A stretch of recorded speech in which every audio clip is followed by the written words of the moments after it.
So good news there from Mission Control. And our next major countdown event will be around the... And SpaceX Freedom.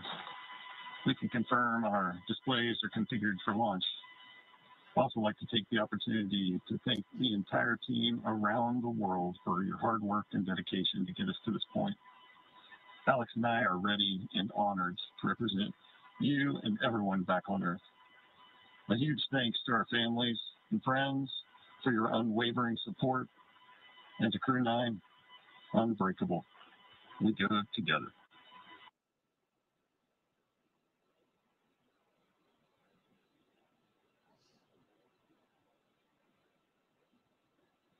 SpaceX copies. You've proven you're ready, Dragon, and we're looking forward to seeing a full capsule at splashdown. Really exciting commentary there from Commander Nick Hague. And with that, we are just about 9.5 minutes to launch. And right now, the Falcon 9 launch commit criteria are being checked by our onboard computers. Those launch commit criteria are specific thresholds and data that tell us that the rocket is healthy. There are many systems in place to ensure that the rocket and crew are both safe leading up to liftoff and during flight. And now that we're approaching terminal count, our teams are performing those final checks. Just coming up on 9 minutes before launch right now, we just heard from Commander Nick Hague. He and Alexander Gorbanov are suited. They are seated in Dragon Freedom there, as you can see on the screen. We have teams here at Mission Control Hawthorne monitoring the vehicle, both Dragon and Falcon 9. Meanwhile, in Houston, as we heard from Nilifer, some of those teams in console positions are keeping tabs on the space station, its reboost capabilities, making sure everything is looking good for Dragon's arrival tomorrow. We're looking at about a 9-minute ride to orbit today, and that's the point that the second stage will cut off. After that, Dragon and the second stage will continue to coast for another few minutes, and then they will separate. You'll be hearing some performance calls as we get into this final countdown, and then after liftoff. These are SpaceX flight controllers reporting on trajectory, speed, booster performance, and other key milestones. And there are also some other calls you'll hear the crew make after liftoff. The crew will report out on a few number and letter combinations, and these mark different abort zones through the flight up the eastern seaboard. The first two are 1A and 1B, and these are available when the first stage is firing. The next are 2A through 2E. Those will come into play once the second stage kicks in, but we will only hear the call for 2A. Diverting a little bit from the other naming system, you will also hear the call Shannon, and that refers to Shannon, Ireland. That means the crew could target off the coast of Ireland if they needed to abort later in the second stage burn. Again, you'll hear these calls throughout the flight uphill, along with the key performance callouts from the guidance, navigation, and control officer, as well as the propulsion lead. One of the next callouts we're listening for in our countdown is the announcement that Stage 1 engine chill has started, which is one of the key processes that prepares the engines on board our first stage for flight. Right now, propellant in the tanks is isolated from the engines, but at T-minus 7 minutes, we'll open the engine pre-valves and start passing just a trickle of liquid oxygen through the Merlin engine pumps, chilling those engines for the start sequence. Stage 1 engine chill has started. Confirmation there that engine chill has started. Now, we do this because the super chilled and densified liquid oxygen on board is really, really cold. So we use the process to bring that engine hardware down to a cooler temperature before flowing all of the LOX and propellant into it during flight. At liftoff, Falcon 9 is consuming 700 gallons of fuel per second. So engine chill helps us to prevent thermal shock and ensures nominal engine performance. The next thing we're listening in for is the confirmation that RP1 load has been completed on board Stage 1. RP1 is that densified kerosene or rocket fuel that propels the crew into orbit. All of that RP1 is we are waiting to hear that it is fully loaded onto the rocket, and the second stage loading was completed earlier. So we're still loading liquid oxygen as well on the first and second stages. Stage 1 fuel load is complete. Confirmation right on time that RP1, the densified kerosene loading, is now complete. Again, still loading liquid oxygen on the first and second stages. We need this to combine with the densified kerosene. That RP1 liquid propellant needs an oxidizer to combine with in order to ignite. Coming up next at the 5-minute mark, we'll hear the call for Dragon to configure for terminal count and then transition over to internal power. And then we'll hear the propellant tanks on Falcon 9 are getting ready to pressurize, which means they'll have some additional rigidity and structural support for the rocket as we get ready for the strong back to retract. The strong back provides access to Falcon 9's fueling lines and umbilicals for both prop load and the different gases being loaded on board. The clamp arms will open and it'll move just a couple of degrees at first, and then we will see it swing open completely at the moment of liftoff. We'll continue to check through a couple more fueling milestones, including one around the 2-minute mark before flight, where we'll hear liquid oxygen loading is complete on the second stage.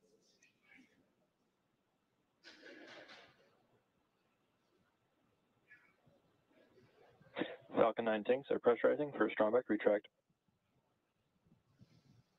Dragon in configure for terminal count. Now under 5 minutes to launch, we are in terminal count, meaning the Dragon onboard computers take control of the spacecraft. Again, we are still watching first stage as its liquid oxygen loading continues. That'll be complete around 3 minutes, followed by completion of second stage liquid oxygen loading about 1 minute later. Strong back retract has started. Just heard that call out from mission control that strong back retract has started. And if we keep a close eye on the screen, there we go, just coming out of those clouds of liquid oxygen, we got to see those clamp arms opening up around stage 2. What's going to happen now is that our strong back will recline just about 2 degrees away from the vehicle. But the TE will throw back all the way to 45 degrees at liftoff, clearing the way for Falcon 9 to leave the pad. As Leah mentioned, that strong back does route the vehicle's fluid and telemetry lines all the way up to the rocket and our spacecraft today. Good views of the strong back moving away from Falcon 9 and Dragon there on the bottom right-hand side of your screen. With that, we are just about 30 seconds away from LOX load completion on board the first stage.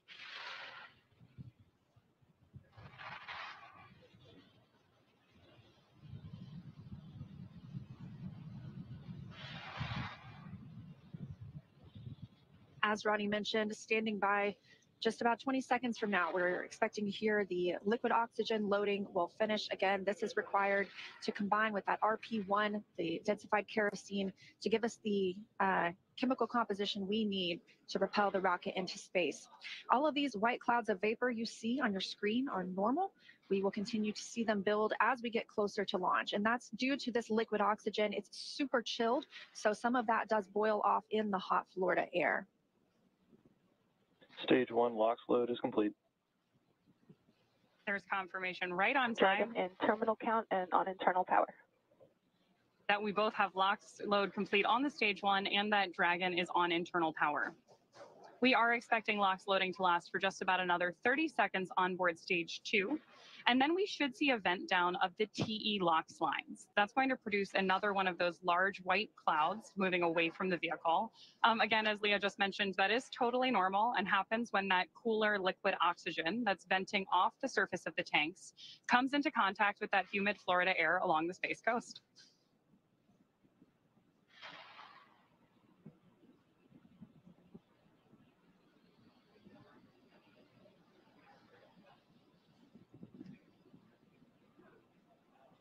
We're standing by now for stage 2 liquid oxygen loading to be complete. Stage 2 LOX load is complete. Dragon in auto idle. With confirmation of that liquid oxygen load complete, gas closeout has Gas closeout has started. Expect loud venting.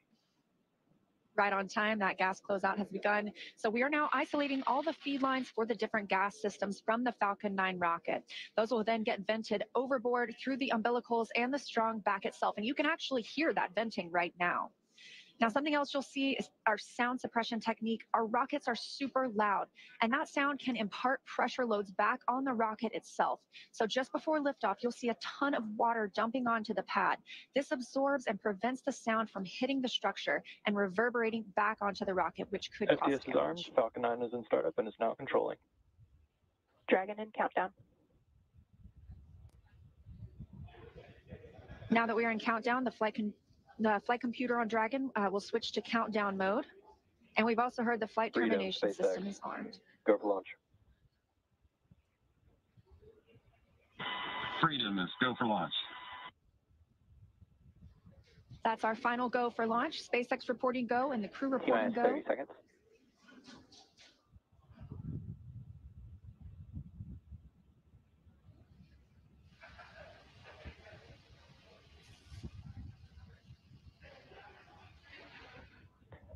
Seconds. Standing by for the first launch of 10, humans 9, from Space Launch 8, Complex 40. 7, 6, 5, 4, 3, 2, 1. Ignition. Ignition full power. And liftoff. Crew-9. Go SpaceX. Go Falcon. Go NASA. Liftoff of Crew-9 now soaring to the International Space Station. Stage 1 Alpha. Stage 1 propulsion is nominal. Copy 1 Alpha. Those 9 Merlin engines now providing 1.7 million pounds of thrust, propelling Falcon 9 and Crew-9 and continuing to get good calls from teams here on the ground.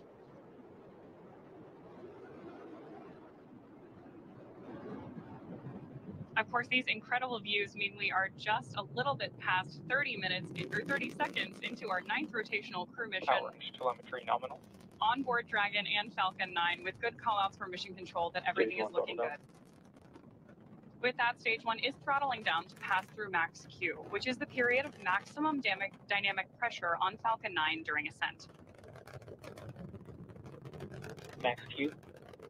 Confirmation of max Q. Vehicle is supersonic. And that Falcon 9 is now traveling faster than the speed of sound. Stage 1 throttle up.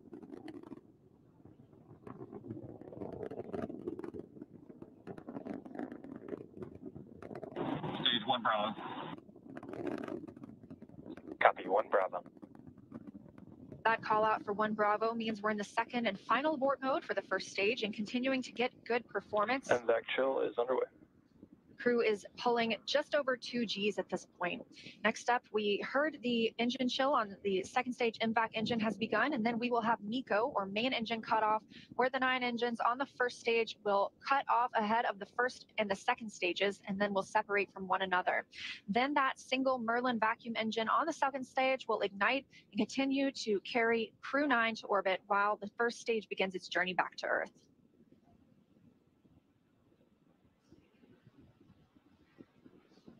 Two minutes in, and the crew is now traveling over 2,600 miles per hour.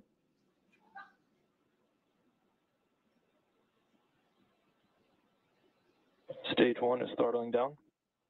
Confirmation there from mission control that stage 1 is throttling down as we prepare for main engine cutoff, followed shortly thereafter by stage separation and second engine start 1. You did hear mission control out that we are chilling our MECO. There's confirmation of MECO. Stage separation confirmed. Stage 2 Alpha. And back ignition. Copy 2 Alpha. With that, we have had confirmation of MECO, stage SEP, and the ignition of our MVAC engine on board stage 2. Our next major milestone is going to be the beginning of stage 1 boost back burn, which is expected in just a couple of seconds here.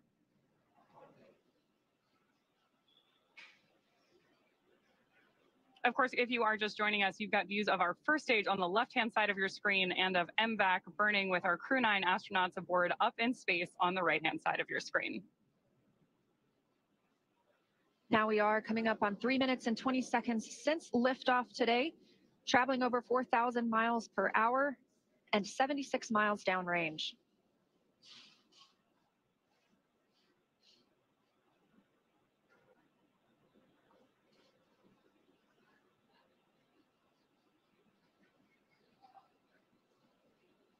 As our first stage makes its way back to Earth, we are tracking a landing attempt today at landing zone 1, not too far from where we lifted off in Cape Canaveral, Florida. Dragon, SpaceX, nominal trajectory. Confirmation there that both vehicles Copies nominal trajectory. are on nominal trajectories. Everything is looking good. And we're getting good performance on that single Merlin vacuum engine on the second stage. The crew's G load dips right now. We are going to prepare to hit the separation event. Right now, they're about 1 G, which is about what we're used to experiencing on Earth.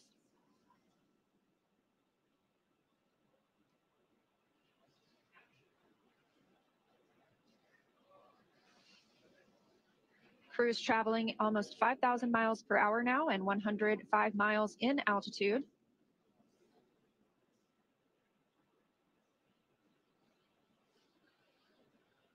As we await the entry burn for our first stage, you are getting great views of it on the left-hand side of your screen. You can also see two of our titanium grid fins, which are the primary mechanical structures. Dragon, SpaceX, nominal trajectory. Confirmation there from Mission Control that everything is still looking good. Freedom copies, nominal trajectory. Now, as I mentioned, those grid fins are the primary mechanical structures that we use to steer the booster back toward its landing zone, which today is LZ1 at Cape Canaveral. Just as kind of a quick point of reference, those grid fins are about 4 by 5 feet, so roughly the size of a coffee table.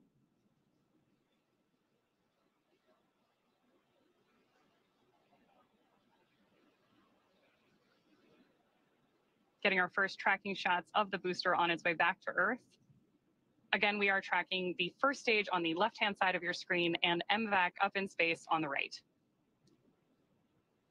And we do continue to hear good calls for that second stage. Again, we will see this continue to fire until close to 9 minutes into the flight, now at 5 minutes and 45 seconds since liftoff today.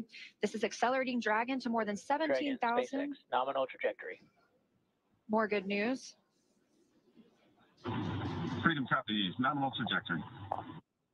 This second stage is bringing Dragon to more than 17,000 miles per hour. That puts our crew in orbit. And the single Merlin vacuum engine can produce over 220,000 pounds of thrust in the vacuum of space.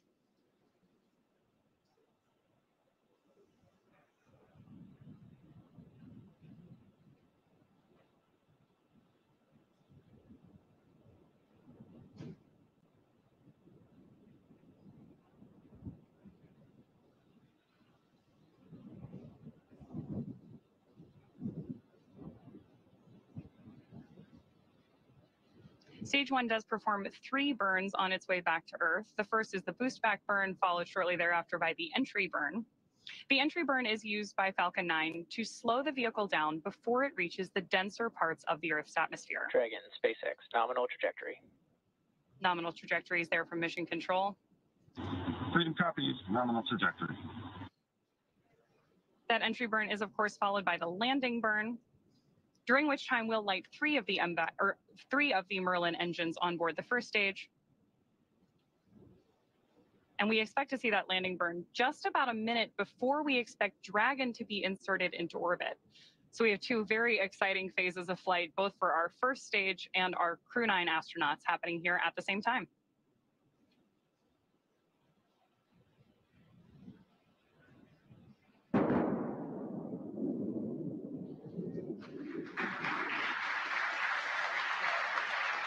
Stage 2 FTS has base.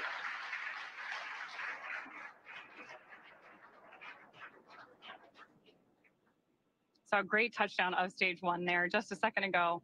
And now, of course, we are continuing to follow our Crew-9 astronauts on their way to space. And we continue to get good calls for this second stage, that Merlin vacuum engine continuing to fire and propel our crew, now moving over 12,600 miles per hour and 611 miles downrange. Just over 8 minutes since liftoff today, so we are expecting to see this continue to fire until just about the 9-minute mark, at which point this engine will cut off. And of course, Dragon will coast for a few minutes, still attached to the second stage.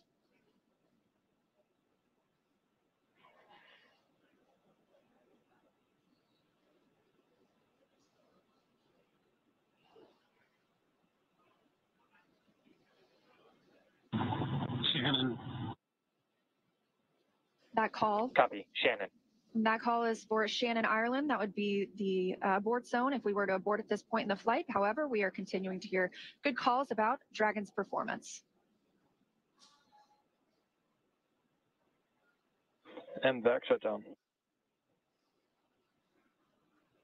Confirmation of the Merlin vacuum engine shutting down. Dragon, SpaceX, nominal orbit insertion. Good news there from Freedom copies, nominal orbital insertion. From Mission Control and our crew that we have had nominal Dragon, orbit insertion. SpaceX, launch escape system disarmed. Freedom copies, LES disarmed. In 9 quick minutes, we now have 2 new crew members on their way to the International Space Station, having taken off from Space Launch Complex 40. The crew now being in a good or expected orbit. We'll continue to coast for these few minutes, and then we get our first views inside the capsule of our 2 crew members, Nick Hague and Alexander Gorbanov. They are just continuing to stay in their suits and in their seats during this dynamic portion of the flight. We're going to continue to coast for a few minutes after this second stage engine cutoff. This allows the rates and motion from that long burn to settle out. There are some small reaction thrusters on the upper stage or the upper part of the second stage that can be used to counteract any residual motion. That basically makes sure we're in a stable coast before Dragon separates from Falcon, and that'll happen about 12 minutes into the flight. So about a minute and a half from now, we expect to see Dragon actually separating from the second stage. Again, we did hear the crew has been successfully inserted into a good orbit. And again, this is them now in microgravity, one of them, Alexander Gorbanov, for the very first time.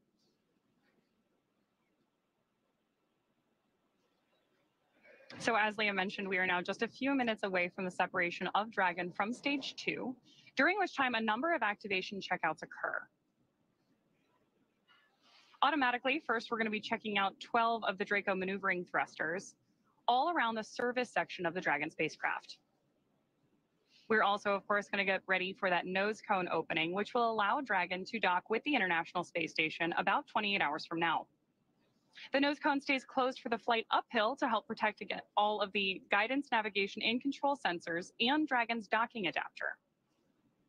It's also covering 4 of our Draco thrusters that will be used for the majority of different phasing burns required as Dragon chases down the space station. We are currently standing by for that separation, which could happen anytime in the next couple of minutes.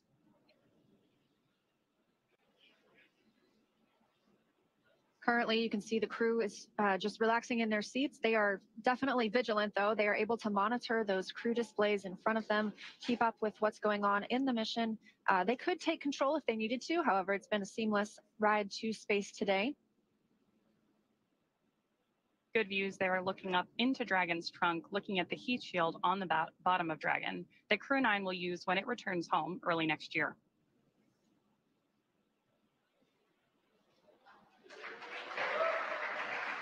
Dragon, SpaceX, Dragon separation confirmed. And Freedom copies, good separation. There you heard from Mission Control. Both Dragon, Chief Engineer on Countdown 1. Nick, Alex, on behalf of the entire team, we thank you for flying with Falcon 9 today and wish you a great mission. And Freedom, this is Launch Director on Countdown. On behalf of the entire SpaceX Launch and Recovery team, I'd like to extend our congratulations to the entire Crew-9 team. Zena, Stephanie, Nick, Alex, Butch, and Suni. It's an honor to be a part of this mission with all of you. I'd also like to give a shout out to the Falcon 9 Crew-9 combo. The best bundle in the league, baby. Godspeed, Crew-9.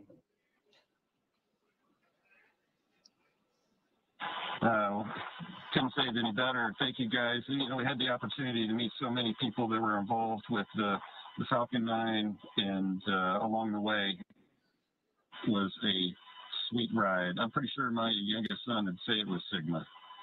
Alex has got a few words to add as well.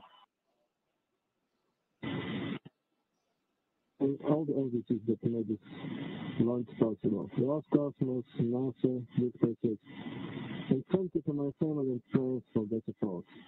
And also, I'd like to express my gratitude to the hundreds of thousands of people around the world who are involved in the development of space technologies and community forward. Today's launch is also their accomplishment. Хочу сказать спасибо Роскосмосу, НАСА совместно с SpaceX за успешный запуск человека на орбиту, за очередной успешный запуск, и также благодарить родных и близких за поддержку. Спасибо.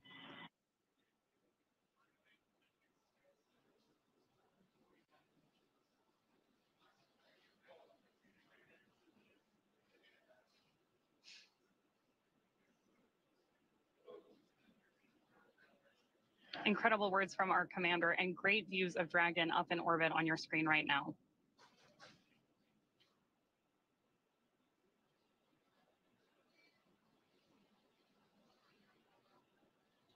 It's been about 14 minutes and 30 seconds since.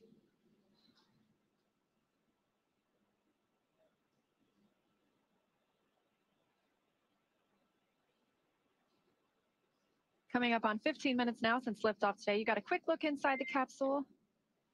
Dragon SpaceX, we had a nominal dehumidifier activation and service section Draco checkouts. Nose cone deploy is in progress.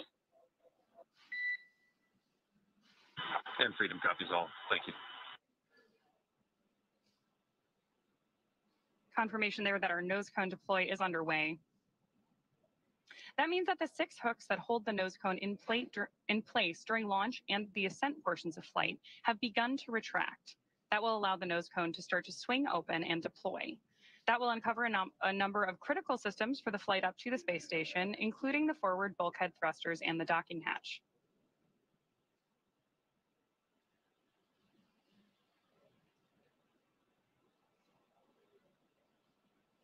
Incredible views from our crew up in space on your screen right now, but I'm sure it's nothing compared to the view out of Dragon's window as they make their way to the space station.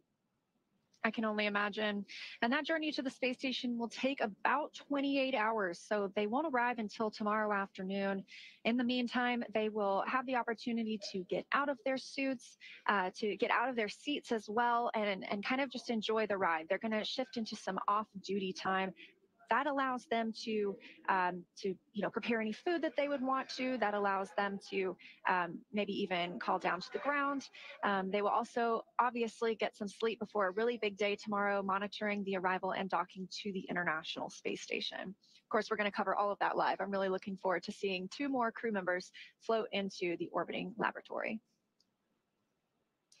And if you're just joining us, we did lift off now at 16 minutes and 29 seconds ago. That was right on time at 1:17 p.m. Eastern Time from Space Launch Complex 40 down at the Cape Canaveral Space Force Station in Florida.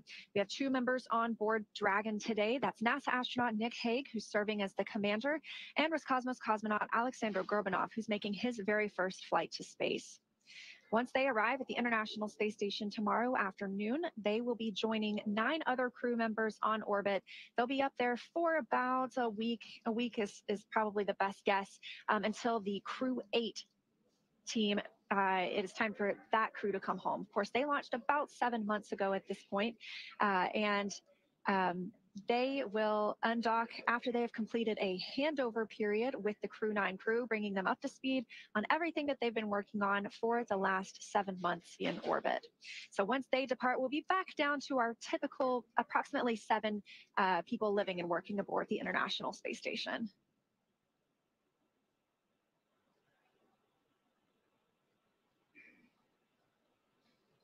We are getting really spectacular views from up in space today.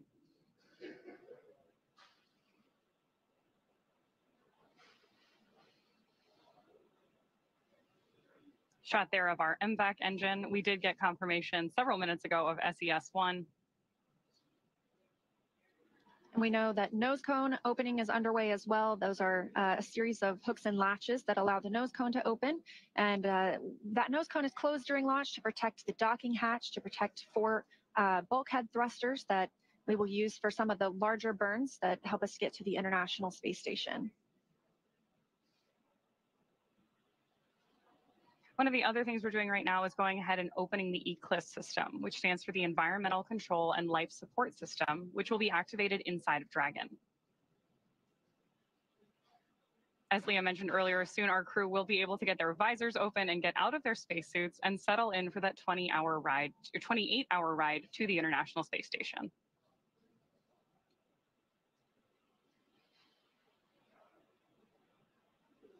Good views there of the opening of Dragon's nose cone on the left-hand side of your screen. And coming up on 19 minutes since liftoff today, the crew, again, had a good orbital insertion, and that actually puts 14 people currently in low Earth orbit. That includes the those living on the International Space Station right now, as well as those living on the Chinese space station. So a total of 14 humans are now not off the planet, but rather orbiting around it.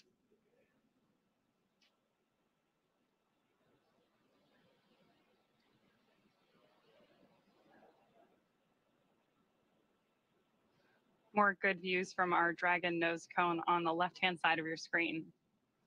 As it very gradually swings open, obviously in space, everything we do has an equal and opposite reaction. So slow and steady really wins the race here.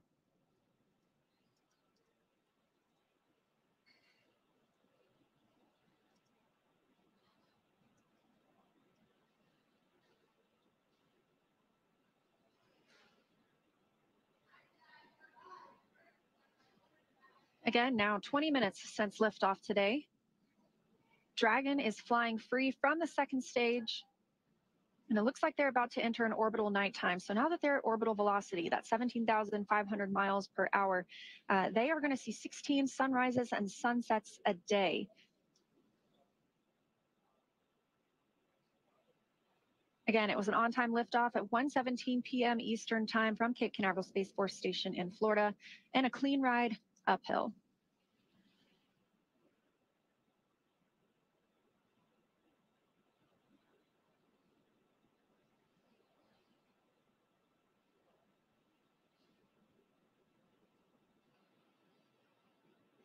We've had some good communication from Mission Control up to our Crew-9 astronauts already today. One of the things you may hear every time we communicate with the crew is a slight beep beforehand. That's called a Quindar tone and actually dates all the way back to the early days of human spaceflight and is effectively a radio signal indicating that we're communicating between the crew in orbit and our Mission Control team on the ground.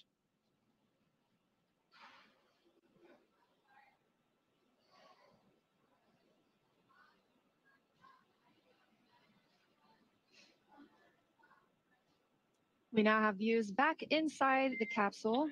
Dragon SpaceX, we had a nominal nose cone opening. We do have just about 3 minutes here left in the ground station pass if you've got any fluffy stowaways you'd like to introduce. And Freedom copies, good Draco checkout, good nose cone opening. And I just so happen to have a furry friend with me.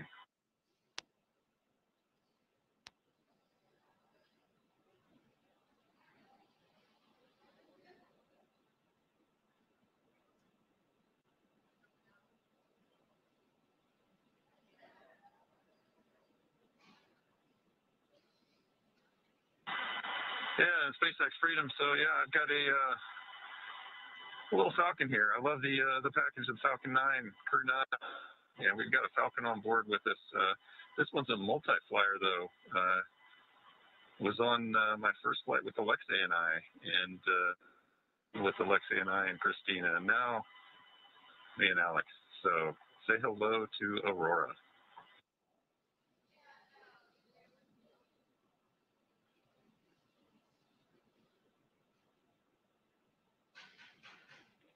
And we see your Dragon. Actually, a good view right now because we're looking at the display cam.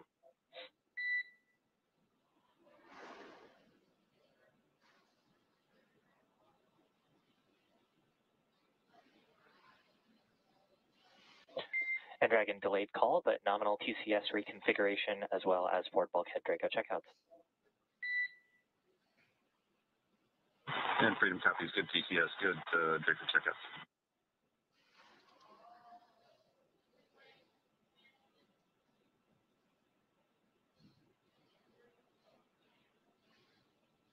Spectacular views of our Crew-9 astronauts and zero-G indicator up in orbit. Human spaceflight has come so far in the last 5 years with Dragon. Since Demo 2 in May of 2020, SpaceX's Dragon fleet has launched a total of 54 crew members to space, 34 on behalf of NASA and their partners, and 20 commercial astronauts, including the first 2 all-civilian missions to space and the first 3 all-private passenger missions to the International Space Station. In addition to flying people, excuse me, SpaceX's Dragon spacecraft also enables researchers the opportunity to fly critical science to orbit. And that's just like what we saw with the 3 investigations that NASA's Human Research Program flew on Polaris Dawn. So far, SpaceX and Dragon have carried over 1,000 research experiments to and from low Earth orbit, both to the International Space Station and on our free flyer missions as well. From DNA sequencing to 3D printing, studies enabled by Dragon and the International Space Station test a variety of technologies, systems, and materials that will be needed for future long-duration exploration missions. Every mission yields critical research and learnings that help make life both on Earth and in space better. And flights like today's help us continue to lay this foundation for our future among the stars and continue our mission to make life multiplanetary. But for now, we'll be signing off from SpaceX, and we're going to send you back over to NASA. But before we go, we do want to thank NASA for entrusting us with today's mission. And of course, thank you to all of the viewers for being here with us today. Yeah, it was a really special mission. It was fantastic to see now 2 new crew members in orbit and on the way to the International Space Station. So with that, we're going to end our coverage from Hawthorne until we pick back up with our docking coverage in about 26 hours. So for now, we're going to send it back to you, Zena and Daryl at Kennedy Space Center to wrap up today's launch coverage. Thank you very much, Leah and Atticus, and welcome back here to the Kennedy Space Center in Florida, where just about 25 minutes ago, we watched Crew-9 lift off from Space Launch Complex 40 for the first time with humans at the Cape Canaveral Space Force Station. NASA astronaut Nick Hague and Roscosmos cosmonaut Alexander Gorbanov are now en route to the International Space Station. I'm Daryl Dale, and this is NASA astronaut Zena Cardman, who has been with us for the past 4 hours, documenting Crew-9's path from astronaut crew quarters, suiting up all the way to the rocket, lifting off, and then getting into space today. And I got to watch it with Zena in this role. I get to watch oftentimes as we break, go outside and watch a launch with the astronaut. And in this particular case, Zena, with you being the commander from the beginning and then giving up your seat, you and fellow astronaut Stephanie Wilson, so that those seats could be used by Butch, Wilmore, and Suni Williams to come back. This has a very close association to you, clearly. What was your reaction there when you were watching them lift off into space? Yeah, Daryl, I think every crewed launch that I have ever watched has really brought me a lot of emotion. This one today was especially unique.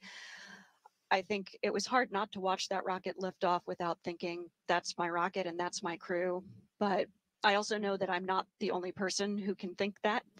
Of course, we have Stephanie Wilson here today, but I mean, there are many, many people who made this mission happen, and there are people on orbit who will be taking this capsule home. And it makes me very proud to know that I am one of many people who can say, that's my crew, that's my rocket. Makes me really proud, makes me feel very connected to this mission that we all get to take part of. Go Crew-9. Well said, Zena. And an emotional moment in time out there watching the rocket lift off. And now the work begins. You will start training for the next mission. You spent 1.5 years training for this one. You're now going to go into space at some point. What does the future hold for you at this point? Yeah, it's a little bit to be determined. We've got a lot of exciting things ahead. I'm looking forward to starting training again at some point. And in the meantime, I can't wait to watch Nick and Alexander and the entire Expedition 72 crew really get to work and execute that mission that we all have worked so hard to make possible. Yeah, and Nick and Alexander will become part of Expedition 72, as you mentioned, when they arrive on Space Station. NASA's Megan Cruz has joined us now with Jennifer Buckley, the chief scientist for the ISS program, with more about the science that's happening on board for Expedition 72. Megan. Yeah, it's great to have Jen here. And Jen, you know, obviously we saw some changes through the mission, most notably the change from a 4 to a 2-person crew. Did any changes affect the science? Well, the human research is specific to the crew member. So Butch and Suni have their science complement that will stay with them. But other than that, we didn't have to adjust our science plans. Butch and Suni are experienced crew members, so they jumped right in and have been helping us already with science on board, and we were able to keep our plan complement. Oh, that's fantastic. And I know Expedition 72, they're going to be responsible for making a repair on the NICER instrument on the space station. Can you tell us about that instrument, its significance? That's right. So NICER is an X-ray telescope that's mounted outside of the International Space Station, and it takes a look at neutron stars. Neutron stars are born from the cinders of a supernova event. They are the leftover material that then form neutron stars, and they're going to be repairing a light leak that occurred in May of 2023, which gave us some degraded detectors on that instrument. Okay, gotcha. And so that's what we're fixing so that hopefully it works at tip-top shape. That's right. So right now with the damage, we still get full data during darkness. However, during sunlight, it degrades the data that we're able to get. And And so when they do that repair in December, we'll bring NICER back up to its full capability. Oh, perfect. Okay. Well, obviously, we as NASA look out into the universe, but also we look back at our own Earth. And for those who don't know, one way that we do that and look at our Earth is we have our astronauts take photos from the International Space Station. And I was told that more photos were taken from the ISS of Earth in the last 6 months than all of 2023. That's right. So in the first 6 months of 2024, they took over 330,000 photographs. Oh my gosh. So, this photography, apart from being absolutely beautiful, is really important science imagery. As you mentioned before, this allows us to take a look at our planet and we can see how it's changing over time, as well as any environmental impacts. We also support the Disaster Response Network. So we're able to look at natural disasters like wildfires or even hurricanes. So we were involved in taking some imagery of Hurricane Helene as well. And we support other government agencies and provide that data. Yeah, it's always so important to talk about, yes, the work that we do as we look out into the universe, but also as we reflect here on Earth and see what we can do to improve things for everyone. So Jen, thank you so much. Thanks for detailing the science for us. We'll send it back to our folks there. Thank you.